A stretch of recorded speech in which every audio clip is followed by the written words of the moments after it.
Welcome to Hood Champion Boxing and Sports. In boxing, you find a way to win or you find a way to lose.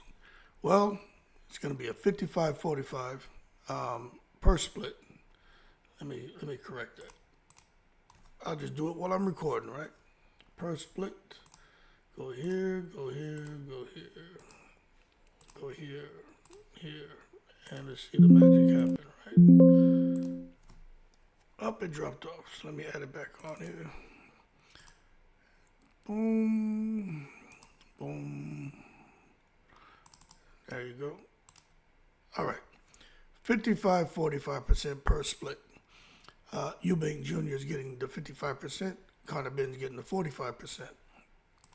This was the holdup in this fight getting over the line.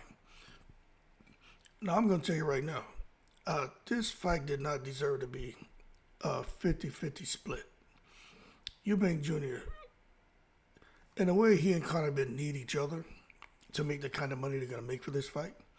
I'm hearing all kind of ranges from like $10 million for Conor Benn to $15 million, from like $15 million to $25 million for Eubank Jr. Now, I'm going to tell you, I don't know how true that is, but I would think it'll probably be somewhere close for Conor Benn, maybe like $8 million, Eubank Jr. maybe about 15, because these two guys are huge names back in the UK.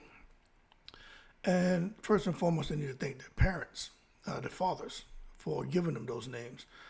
And also, they need to thank Turki Al-Sheikh for taking an interest in making this fight, especially after Conor Benn had his issues with ped testing, etc., etc.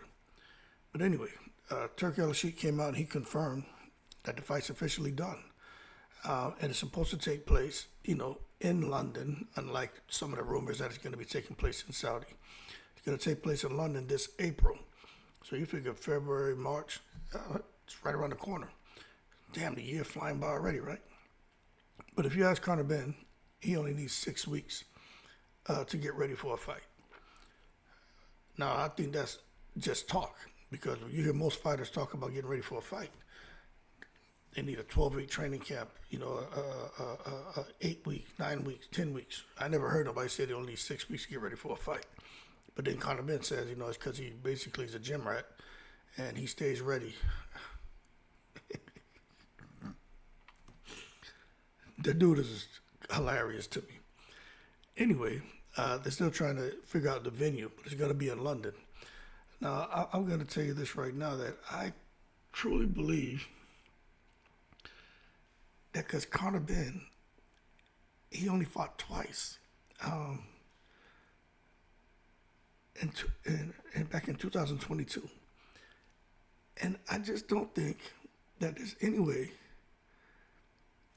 that he can beat Chris Eubank Jr. I just don't see it happening. When I sit here and think, man, that they were supposed to be, scheduled to meet in October 2022 and how all that fell apart. I mean, Chris Eubank Jr. went on since then, has had 3 fights. So he's pretty fresh. He's pretty active. He's firing on all cylinders.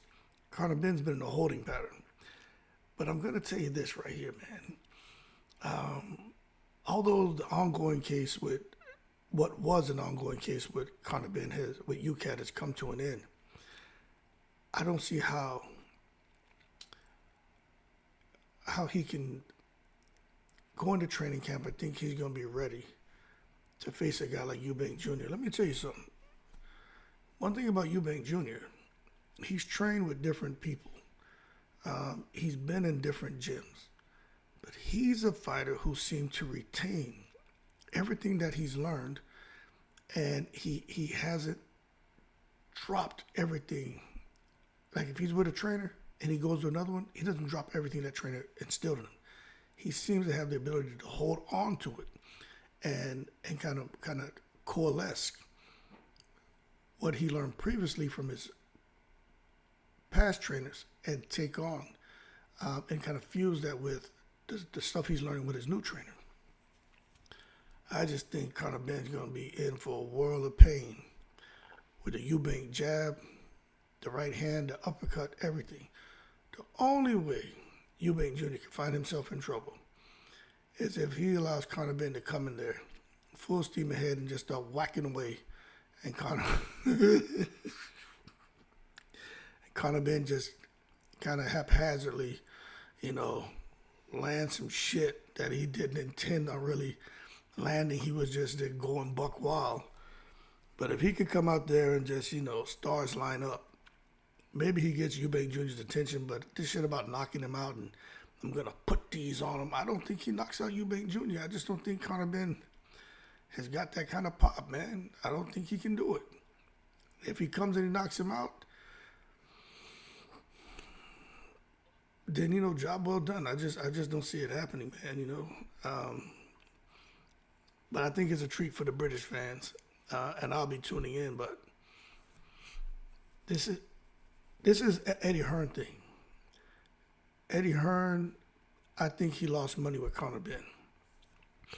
$1 million plus loss when that fight fell through. The first time they were trying to stage Conor Benn and Eubank Jr. So it's $1 million or so he couldn't recoup. So that shit's gone. Sure, he wrote off on his taxes. Anyway, when you listen to Conor Benn talk, I think he should have gone the WBC route and fought Mario Barrios.